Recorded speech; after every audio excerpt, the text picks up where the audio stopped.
the enemy had lied to me all these years, telling me what I was and what I wasn't.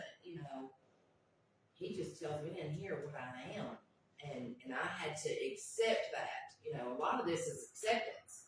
If somebody's giving you a gift, unless you reach out and take it, you do not accept it.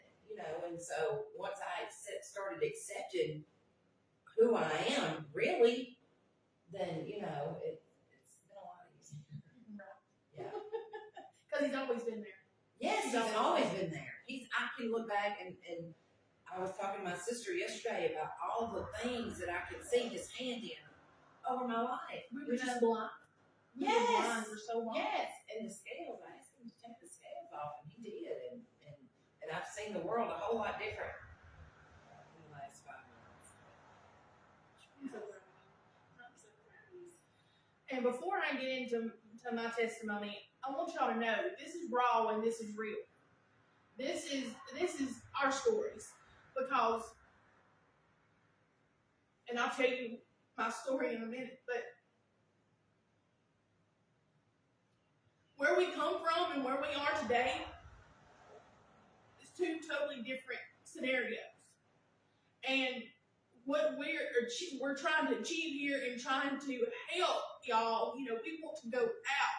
He told me 2 years ago, go help my people. And that's what we're doing. This is a safe place. We will help you in any way that we can.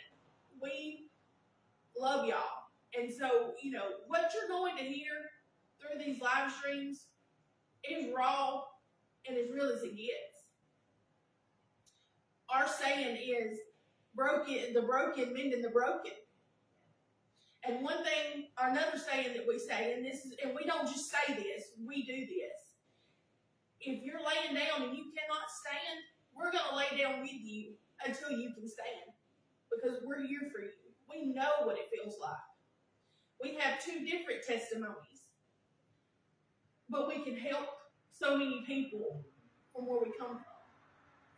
So my testimony, and through these live streams, we will do our full testimonies, but my testimony is going to start with Brent, my husband. So, and I'll backtrack a little bit and go to some childhood and some things like that, but Brent and I knew each other. That's my husband, Brook Robertson. We knew each other when I was 15 years old in 1999. That year sticks out to me. I remember like it was yesterday.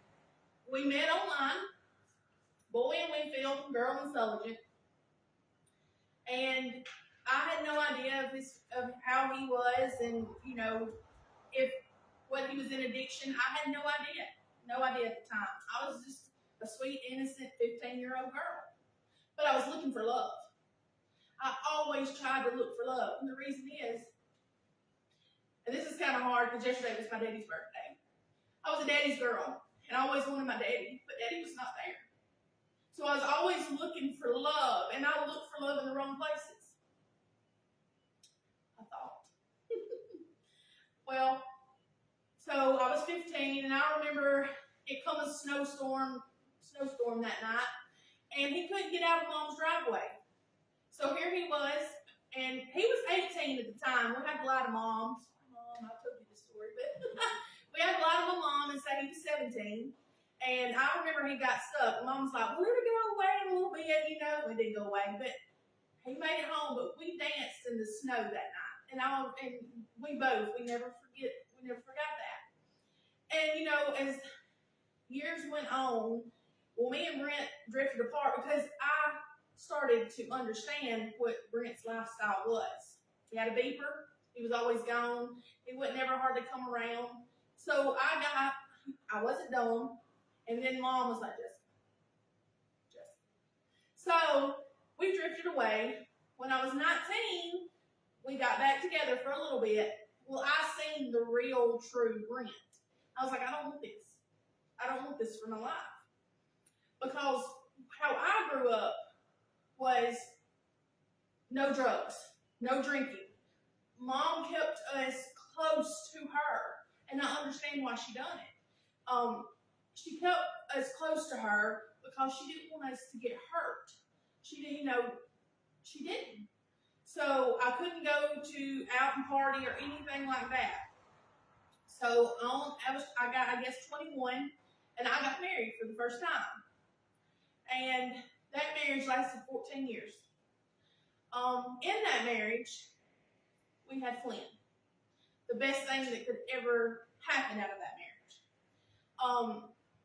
After those 14 years, I couldn't take it anymore, and we divorced. Well, wasn't even probably 6 months after divorce, Brent comes back on the internet. On Facebook, they have Messenger now. And he was just checking in. And well, we hit it off again. It was good. It was great. He was clean. Everything was going great. We got married that August. Everything's still good. Come this, we had, let's see, that, I guess it was December, wasn't it? You lost your job. He lost his suboxone.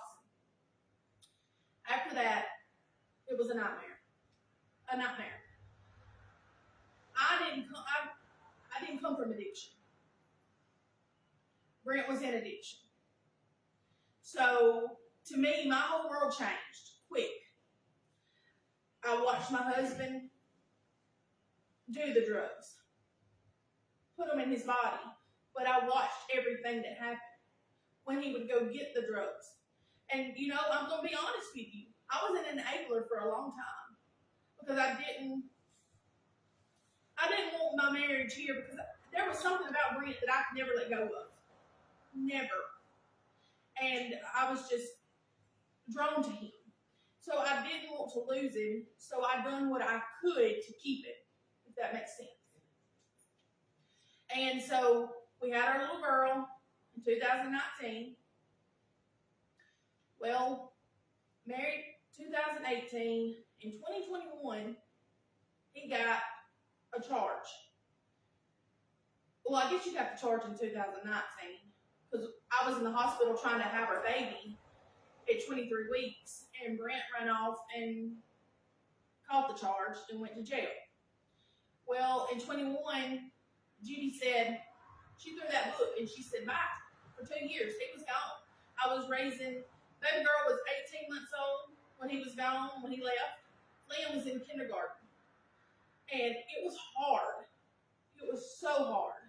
And I remember this day, I went to pick up Flynn from kindergarten, and he's like, because Daddy was coming to get Flynn with me every day. Where's Daddy? How do you tell a 5-year-old what happened to their daddy? So I covered it up the best way I could until a family member said what happened. That devastated him. He was 5. He was 5 years old. Then I had an 18-month-old at home. She didn't know Brent. The only way she knew him was video calls. Thank the Lord we had video calls so she could see her daddy's face. Well, that happened in 21. That same year is when our baby girl, was it the same year? Or was it 20? I can't remember. Was it the next year? The same year? So it was the same year. Our baby girl got beat up at daycare. Brent wasn't home. Brent was in Marion County Jail, waiting to go to prison. That's hard. That's hard.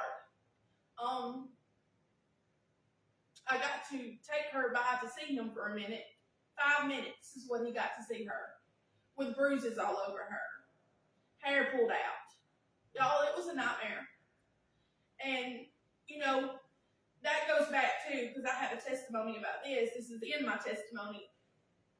Hazley is a lot, but she's a lot because of what happened to her. She sees the scars every day when she looks in the mirror. And she asks me, Mommy, is this what she done to me? What do you tell? What do you tell her? She's not even 7 yet, and she sees them every day. She remembers those scars from what that person done to her. It's hard. It's very hard. And, you know, so